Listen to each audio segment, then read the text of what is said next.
Konnichiwa, Mina. This is Tsuka here watching PokeCast. Today's top 5 is about top 5 movies that ignored their source code. This is one I was thinking about and decided I had to do it. There's definitely a couple of the movies that I have already got reviews up and will be getting reviews up later. I really had to think about why these 5 are the ones that I actually want to talk about. And of course, if any of these movies that you think don't deserve to be there or there should be one above it, please, in the comments below, let me know because I'd love to hear some good ones to watch. So, let's go ahead and move on to our first one. At number 5, we have X-Men Origins Wolverine. And there's some very good reasons why I chose this one, particularly one. And going with everything the movie has done, when I get into why this movie has been chosen, you'll see exactly why. So the main reason is because Deadpool. And I can think of a lot of people who would agree with me on this one. You know, from the first part of the movie, it was doing good, no costume. Right there, brought up alarms. After that, we are watching, where's Deadpool? Okay, this is a Wolverine movie, alright. Then we get to see the end of the movie. Yeah. So what about the source code? Well, as you can see right here, I have everything done by the numbers. When it comes to comic books and manga, he's been in 1,239 different comics, 12 video games, 1 movie, and 4 cartoons. You literally are sitting there wondering, with all this, how did they get our favorite mercenary wrong? And it really makes you think. Just, come on, it's Deadpool. Could they not have done this correctly with all this smiling at him? And that is why this movie is at number 5, because they completely messed up with this much source material for one character, completely destroyed him in one movie. That is epically sad. So that is why this is number 5. X-Men Origins Wolverine. All because of Deadpool's slanderous appearance. Coming in at number 4, we have King of the Fighters. Now, I already have a review detailing very long about why this movie deserves to be here. I'll have a link to this to definitely go check it out, because this one definitely is a doozy on source material and horribly doing a bad job about it. First off, I had to go ahead and show off Mai. She's actually the main character of this movie. Now, Mai, as you can see in the poster, looks nothing like her. And for her, she's been in 59 mangas, comic books, 52 video games, 4 anime movies, and 1 anime TV show.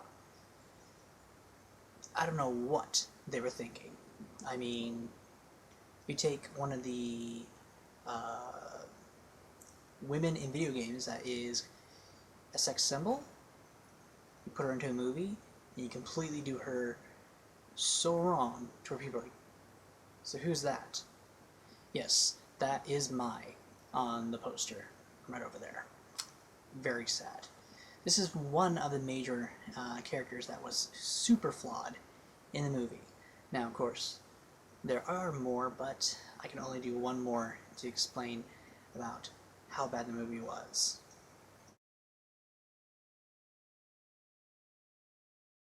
And of course, for the next character, I had to choose Terry Bogard. He is the character which defines King of the Fighters, Fatal Fury. I mean, he is SNK's #1 guy.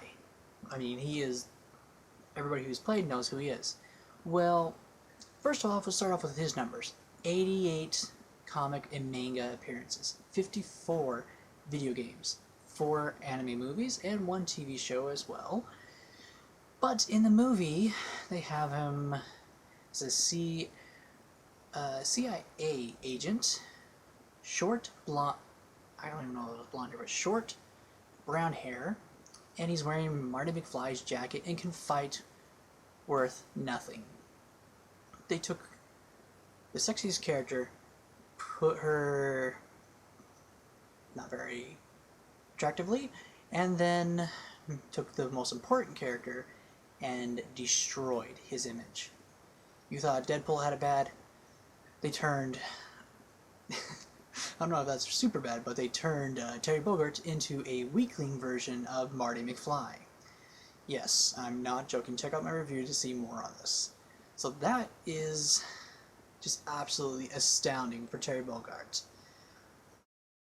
With everything we could see just for these two characters, and there's not a single character done appropriately in the entire movie, this just... yeah, just go and watch the review that I have for this, and you'll see how I rant on for 10 minutes about how bad the movie really was. So that is King of the Fighters being number 4 in this list. Coming in third is the worst Street Fighter movie ever made. Street Fighter, The Legend of ChunLi. Need I say more why this is even here? Because, yeah, here's a little taste of what just makes you want to cry. This is just truly does make you want to cry when you really think about things like this. Let's go off with our numbers first. ChunLi has been in 100 comics or mangas, 62 video games, 3 anime movies, 2 live-action movies, 1 anime series, and 1 cartoon. Now, of course, like I said before, I am not including the movies that I'm talking about. And so, when it comes down to the movies, which 2 movies was she in? Well, you had the American Street Fighter, the movie, which was not the best, but still, ChunLi was represented nicely and was actually more adequate than what they had in this one. The second one, it was, of course, when Jackie Chan plays as her in City Hunter, and actually does a pretty well, spot-on version of just flat-out video game version of her. It's really hard to believe with all that, they could not keep this character true at all. Nothing about her. And we're not even going to talk about Bison or Vega, depending on what country you're from. He was even worse than ChunLi.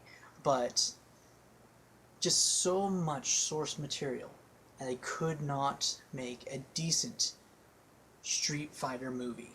They actually made something worse than the movie that people make fun of the most. Maybe because people are trying to forget this even exists. Unfortunately, it is here to stay, and it is here to make us cry every time we see it.